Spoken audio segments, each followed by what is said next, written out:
Hey everyone, I want to go live to continue the conversation we were having yesterday in the post that I put up about over tucking the tailbone and what I believe is a dangerous cue in yoga classes to tuck the tailbone. And we had some great discussion in the comments, and I had a conversation by DM with someone where we were kind of like taking that tendency to over tuck the tailbone to the next level and understanding like why it's a cue and why we've been like so obsessed with that, even though it's harming us and hurting our low backs. For those of you who don't know me, I'm Justisha DeClue. I'm the founder and the owner of Maha Yoga here in Philadelphia. And I'm also the founder of Aligned to Freedom, 8-week low back pain solution, where I help go-getters and overachievers who've tried everything under the sun finally banish their back pain for good and get back to their active life. All right, so tucking the tailbone as a cue. It's become something in yoga that I almost think it's like a filler word. It's like sometimes as a yoga teacher, like if you don't know what else to say, I'll say like reflexively, like tuck the tailbone. And the reason it can be so dangerous is that the main mover of the tailbone is the glutes. And so if we tuck the tailbone with the full power of the glutes, it over tucks the pelvis and it flattens the low back. And that flat low back is the primary cause of bulging discs and injuries in the low back. That when we lose the curve in the low back, it starts to push the discs of the low back out from between the vertebrae. And that pressure over time can contribute to herniation, where the disc splits and we lose the spinal fluid, right? So when I was talking about this with a friend, she's like, if this is so dangerous, like why is it so common in yoga class? And I have a couple ideas. And one of them that I think is a huge root cause is the pressure on us to be thin and to have a flat stomach. And this pressure comes at all of us, but like, oh my God, it is so powerful for women especially. And that's who is overwhelmingly the majority in yoga class.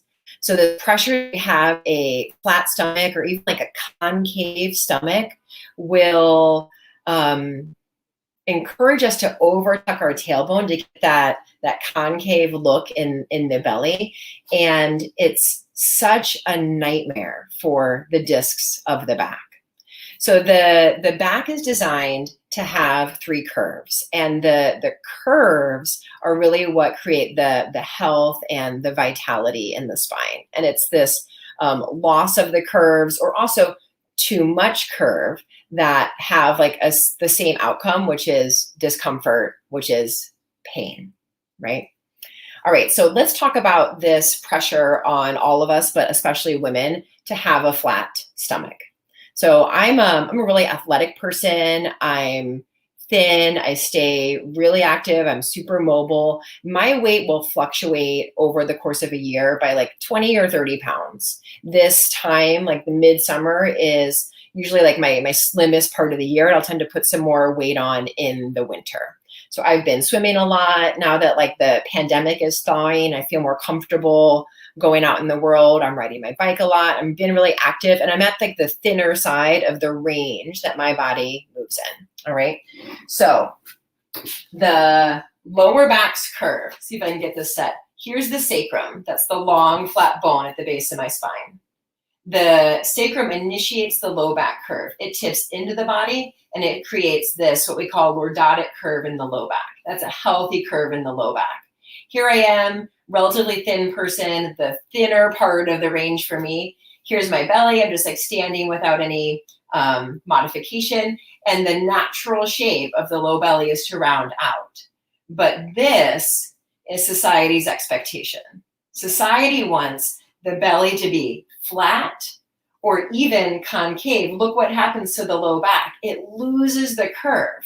The butt tucks under, the thigh bones push forward and the hip flexors. The belly's super flat. The low back is super unhappy. That is so common. And it's like we're putting the focus on the wrong thing. We're putting focus on this like outer indicator of thinness, this image, this silhouette that has been prescribed to us by marketers, by society as the preferred body shape, but it's completely disconnected from health. A healthy belly, the natural shape of the belly, it's a little convex. Even in a thin person, especially someone with a uterus, really any gender, but it tends to move out of the body. And to flatten the belly so much with the muscles of the abs and to tuck the pelvis under, it is a super common cause of low back strain. And it just like doesn't age well. It's like you'll look hot in the bikini as a young person, but you'll herniate discs in your 30s or your 40s, and you'll have to live with that injury for the rest of your life. Like, it's not worth it, right? The real things to chase in life, the real high value indicators of health are spinal health, are strength and length in your muscles. You can be really thin and have a super flat stomach and be very unhealthy. It actually happened to me when I went through a terrible, painful divorce when I was 20 in 2015. I was like 35, and it was hard to eat. It was like really disruptive to my nervous system. I was skipping meals, not on purpose, just because like I was so devastated, and I lost a ton of weight. And I was like underweight, and certainly for me, because my frame is just like not designed. I don't have like a sinewy frame. I'm more of like a sturdy build. And I lost so much weight. Like my clothes didn't fit. I had to get new yoga pants. But everywhere I went, I got compliments on my figure, right? On my body. Like, to the people around me, I was moving more towards what's considered like the ideal shape for a woman. But I was the least healthy. I'm sure I was nutrient deficient because the only food I could really eat was ice cream. Like, honestly, I would go all day without eating, and then I would know that like I was low in calories, and I would eat ice cream because I knew it was calorie dense. And something about it being soft was like the only thing I could easily eat. And I would eat sometimes day after day after day. All I would eat was ice cream. It was not the picture of health. I was not doing well. And yet the messages I was getting from people around me, from society, was that I was like moving in the right direction, right? Well, it couldn't be further from the truth. Having a belly that rounds more out, that is convex instead of concave, that's the design of the human body. And to override that design for some like super narrow societal standard that flattens the low back, that tucks the pelvis under, that stresses the hip flexors, it is putting the focus on the wrong thing, right? The image, the body shape, that's not an indicator of health. It's the elasticity in the spine. It's that the discs are being held in between the vertebrae, that they're not starting to bulge out, which is that first movement towards herniation. So if you're interested in learning about healthy structure, not just healthy outer shape, but what it really means to be healthy in a body with a spine that's going to age well throughout the course of your life, I think that like what we can get away with in our 20s and our 30s, like I'm 42 right now, and I'm just like really noticing the difference here in my 40s than I did even in my late 30s, right? The body changes. And the movement patterns that we're investing in our 20s, in our 30s, in our 40s, they're going to set the course for how we're going to age. Am I going to be moving towards spinal surgery? Am I going to be moving towards being unable to get up and down off the ground with like my nieces and nephews and do like a pickup kickball game when I see my family? As I was just in St. Louis about a month ago, and one of my nieces, she must be like 10 or something, was like trying to round the adults up in a kickball game. And some of the adults in my family just like haven't stayed mobile enough to be able to spontaneously run around the yard with kids kicking a kickball around. Or like if they did, it might like put them horizontal, like having to rest in bed for a week or two, right?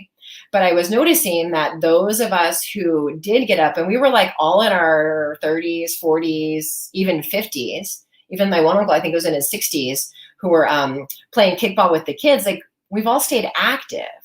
We've all chased the actual indicators of health, mobility, strengthen the muscles, lengthen the muscles, instead of just the outer image of the silhouette, the shape of the body. Right? And when you invest in the health of your spine and you try to uncover those unconscious movement patterns that are hurting you, like sucking your stomach in all the time to look really thin from the side view, you set yourself up to age with grace.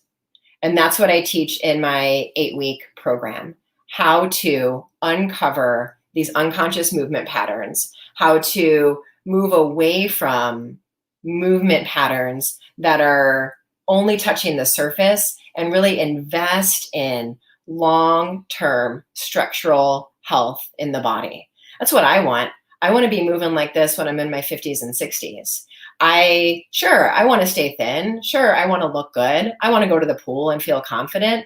But like even more than that, like when I want to drill down on that, more than that, I want to be like the lady next to me at the pool who's in her 70s, who swims a mile. Every time I go, she's like up and back. She does 38 laps. I'm like at 10 right now. That's who I want to be at 75. I want to be a person who's mobile and healthy and juiced up in my body and able to use it to its fullest. So if that's interesting to you, I think my program could be a really great fit. My calendar is open. There's a link in my bio. Schedule a call. We'll jump on the phone and see if I can help you banish back pain and learn to love the curves in your spine and invest in movement patterns that are going to age well over time.